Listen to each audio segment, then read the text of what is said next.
To make explosives, Frank bought 10 bottles of dish soap and 50 bars of sulfur soap from the supermarket. Then went to the slaughterhouse to purchase 500 pounds of pig intestines. After boiling and filtering the 3 ingredients and mixing them in proportion, he actually produced powerful nitroglycerin. He then scooped a spoonful of nitroglycerin onto a flashlight, covered it with a layer of steel balls, and thus, the portable high-intensity hand cannon was born.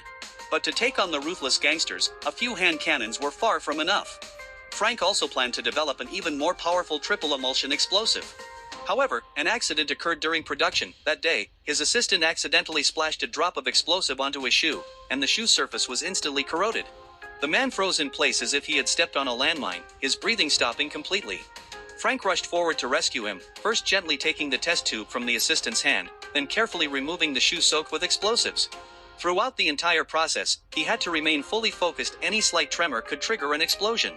From the lab to the outdoors was less than 20 meters, yet it took the two of them a full 10 minutes to move. Only when they jumped into a 10-meter deep sandpit did Frank dare to throw the shoe away. The two, who had narrowly escaped death, did not know that the gears of fate had already begun to turn. Frank had once been a conscientious coal mine blasting worker, with no grudges against the gang. Until that day, he was carrying out blasting operations in the mine as usual.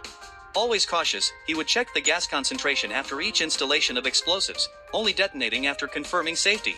But this time, an accident happened. A violent explosion instantly consumed the entire mine, killing 4 miners on the spot, with only Frank surviving by sheer luck. To cover up the incident, the mine owner gave each victim's family $100,000 in hush money, then fired Frank and threatened to kill him if he dared to report it. Clearly, this was not the first time the mine owner had handled things this way, but Frank could not accept the result. With his professional skills, it was impossible for such a mistake to occur. He secretly returned to the mine to investigate and finally discovered that the real problem lay in the cooling mud used that day. The mud, which should have been a flame-retardant material, had been mixed with gasoline. It was precisely the gasoline encountering an open flame that ignited the gas and caused the explosion. And the daily mud supply was always handled by the safety officer. This was clearly a setup.